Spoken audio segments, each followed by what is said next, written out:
Welcome sa DRS 2.0. Fresh at nagbabagang happenings ba ang hanap mo? Mga padabarkads man yan o mga trending topics? Pues, sagutan natin yan. Kaya naman isubscribe nyo na ang ating channel para sa mga nagbabagang balita everyday. So, ayun, welcome back again sa ating YouTube channel mga kadabarkads. And for today's video, ang pag-uusapan natin ay tungkol sa mga importanteng ganap sa loob at sa labas ng Itbulaga.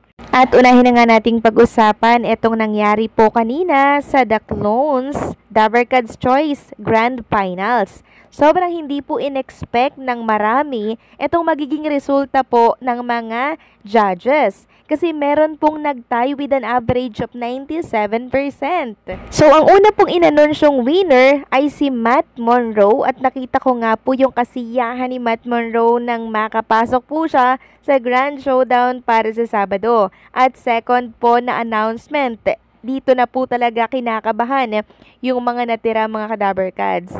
At ang pumasok, ang katay ni Matt Monroe, walang iba kundi po si Steve Perry. Grabe mga kadabarkads, hindi po siya makapaniwala at mangyak-ngyak nga po siya nang marinig niya po yung kanyang pangalan. Biruin niyo yun mga kadabarkads, may trangkaso pa po ito na sumalang kahapon at deserve naman talaga niya dahil mahusay po siya. Sabi nga po ni Dulce kanina, di ba? Magaling na itong si Steve Perry pero mas may igagaling pa daw. At dito nga po ako natawa kanina mga kadabarkads sa ganap ni Matt Monroe at Steve Perry. Talagang binuhat po ni Matt Monroe si Steve Perry ha. Grabe, sobrang saya nila mga kadabarkads. Sobrang deserve nilang dalawa ang spot na to ngayong araw po ng Huwebes. At since nanalo nga po silang dalawa, meron ako mga nababasa na pwede naman palang magtay. Bakit hindi tinay? Itong si Elvis Presley, dito po kay Stephen JC, mahusay din naman po yun. Sabi nga dito, sa totoo lang nakakasad kasi pwede naman pala magtay. Sana ganyan din nangyari kila Stephen at Jerome. Tapos may nagsabi pa dito na may nag-comment sa live na naawa daw kay Matt Monroe. Hello, sobrang galing kaya ni Rowell. Siya talagang original clone kasi di need sumigaw, maging OA sa pagkanta.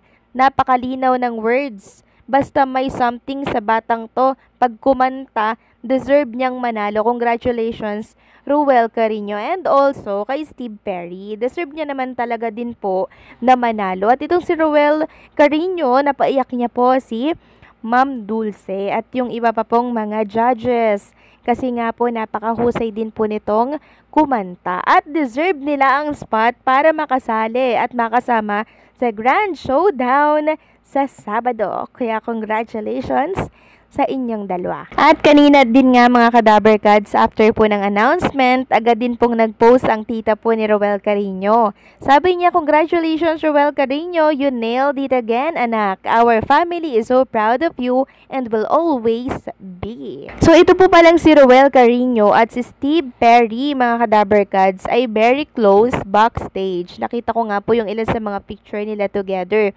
And sabi nga po nitong si John Ryle Kiambao, na clone po ni Steve Perry. Thanks Rowell Carino for this wonderful opportunity para makasama ka sa iisang stage ng Itbulaga. You really are a great singer. Malayong malayo ang mararating mo.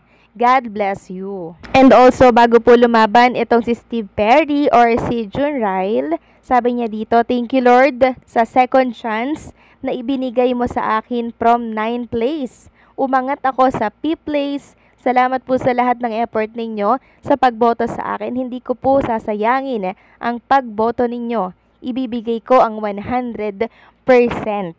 And kanina nga mga kadabarkads, habang pinagmamasdan ko po itong mga audience, live audience ng Itbulaga, sobrang saya nila mga kadabarkads nang makapasok si Rowell Carino in si Steve Perry. Sobrang saya nila mga kadabarkads. Kasi parang dalawa yung binoboto nila Parang number 1 and number 3. Meron pa nga po ako nakitang number 4, si Pavarotti. So si Pavarotti magaling din siya mga kadabarkads. Yun nga lang, medyo nakukulangan syempre ang mga judges sa kanya.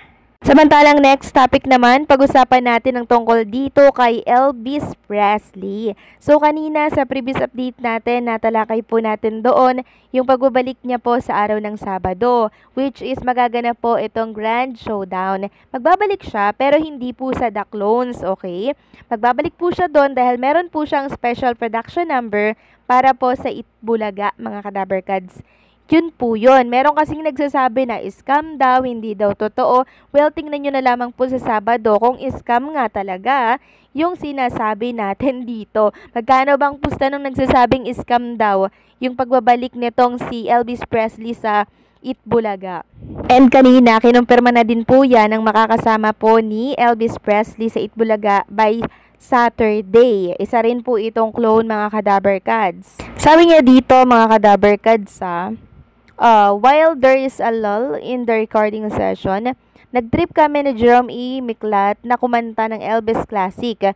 We have something exciting cooking. Abangan nyo po sa Itbulaga this Saturday. Ayan, napakalinaw, mga Kadaberkads. So, this Saturday, ngayong darating po na Sabado. Kaya sa mga nag-aabang po kay Elvis Presley sa Itbulaga, good news po ito para sa inyong lahat dahil for sure, matutuwa po ang lahat pag nakita nyo itong si Elvis Presley sa stage na nagpe-perform sa Itbulaga. Yun po talaga yung babalik siya. Yun din yung sinabi niya nung una na babalik-balik siya sa Itbulaga, 'di ba? Pero hindi na po sa The Clones. Hindi na po siya contestant, kundi performer na po, mga Kadaberkads. So, nagkaroon sila ng practice kagabi bago po ito sumalang sa TikTok live. Practice muna, tapos nag-live po siya. So, yun po yung ipo-perform nila sa Itbulaga stage. So, hindi lang po Grand Showdown or Grand Concert ang aabangan natin sa Itbulaga, dahil abangan din ng marami ang pagbabalik ni Elvis Presley na talaga naman pong minahal ng lahat. Sayang nga lang, hindi po siya nakasama dito po sa Grand Showdown. Pero mas may magaling naman siya, ha, kumpara sa iba dito na nakasali. 'Di ba? So sana pinagtay na lamang po itong si Elvis Presley dahil pwede naman po palang magtay, 'di ba? At sa mga nagtatanong naman po kung ano daw ang reaction natin sa judges na sumala ngayong Huwebes, wala po ako masabi.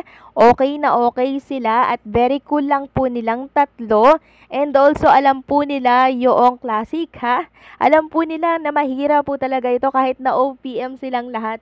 Alam nila yung classic na tinatawag na kung saan mahirap po talaga pag sinabing classic, 'di ba? Kaya talaga naman pong na-amaze sila ng masilayan at makita nila yung performance ng ating apat po na Dabarkads Choice. Sobrang humanga sila at napaiyak pa nga po si Ma'am Dulce dito kay Matt Monroe. So, deserve po ni Matt Monroe na makapasok sa Grand Showdown or Grand Concert by Saturday. Kaya naman, congratulations sa dalawang winners natin ngayong araw.